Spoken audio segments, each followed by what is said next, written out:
Welcome to Think About It, Pursuing Truth at All Cost, where we help Christians think deeply in a shallow world. And welcome back to our series, Back from the Future. In the last episode, we talked about what partial preterism is and why the early date for Revelation makes so much sense. Today, we're going to be talking about how to read the book of Revelation. Because if you approach it like a Western novel, just starting at the beginning and then assuming it unfolds in some strict chronological order, you're going to get lost and probably end up with more charts than clarity. But when you read it the way John's original audience did, steeped in Hebrew scripture, the pieces begin to fall into place. And one of the biggest keys in literary device is called recapitulation.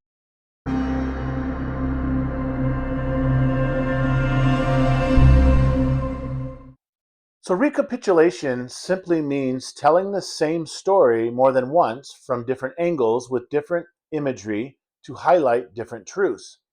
So, in Hebrew apocalyptic literature, this was very common. The visions weren't meant to give you one long timeline, they were meant to layer truths on top of each other so you could see the same reality from different perspectives. It's like watching instant replays in a big game, one from the end zone, one from the sideline, and maybe one in slow motion. Same play, just more depth and more detail each time. So, Revelation isn't a 22 chapter countdown clock. I mean, the seals in chapters 6 through 7 cover the time between Christ's first and second coming. The trumpets in chapters 8 and 11 cover the same period, but from another perspective. And then the bowls in chapters 15 through 16, same stretch of time, but yet with another focus. It's not start, then stop, then start again. It's more like camera one, camera two, and camera three, all aimed at the same match.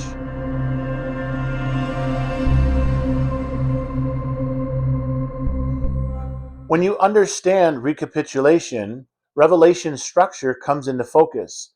Instead of a straight line timeline, the visions loop back over the same era, Christ's first coming to his second, showing it from different angles with maybe different symbols. It's more like a spiral.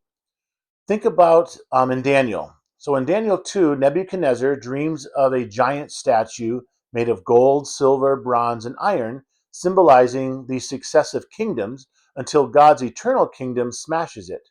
Then again in Daniel 7, Daniel sees four beasts rising from the sea, same kingdoms, same end, but new imagery and a fresh theological emphasis. It's the same historical sweep, just told twice. So Revelation works the same way. So let's take Revelation 12, 7 through 11, and compare it with Revelation 20, verses 1 through 6. So Revelation 12 shows a war in heaven. Satan is cast down after Christ's death and resurrection. He loses his place as the accuser. Heaven rejoices because salvation has come. And then Revelation 20 shows Satan bound so he can't deceive the nations, a picture of the gospel going global because the strong man has been tied up. There aren't two unrelated events separated by thousands of years. They're parallel visions of the same victory. One shows the heavenly courtroom, the other shows the earthly mission. Different camera angles, same decisive turning point in history. So when we recognize these loops, Revelation stops feeling like a chaotic puzzle and starts reading like an intentional, spirit inspired tapestry, richly layered with how God revealed truth through apocalyptic literature in the Old Testament. So, Revelation 6, the sixth seal, describes cosmic upheaval and final judgment. But then in Revelation 11, the seventh trumpet sounds, and again we get the final judgment and the kingdom of Christ announced. Same ending, two different visions, because John is circling back, not moving on in time. And that is why Revelation, you'll see the end of history multiple times before chapter 22. It's the Bible's way of saying, don't miss this. Look at it again from another angle.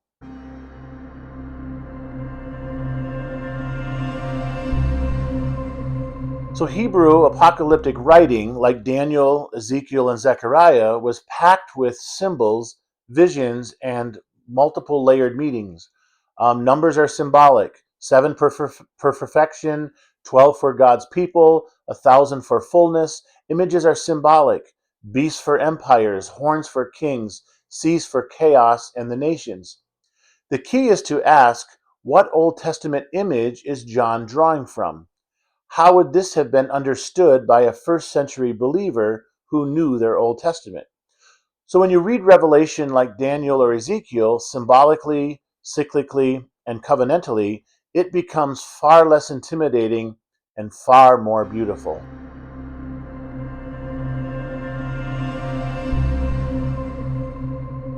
So here's the takeaway. Reading Revelation chronologically creates confusion. Reading it with recapitulation in mind brings clarity. It's like stepping back from a stained glass window. You see how each piece and color fits into the larger picture of Christ's victory. And that victory is not postponed to some far off age. It's the reality we're living in right now as the kingdom grows and the gospel advances. In our next episode, we're actually going to look at how reading Revelation through a partial preterist lens not only makes sense of this book, but brings the whole Bible into focus and gives us a victorious, hope-filled view of the future. Stick around, so I hope you can join us in the next episode.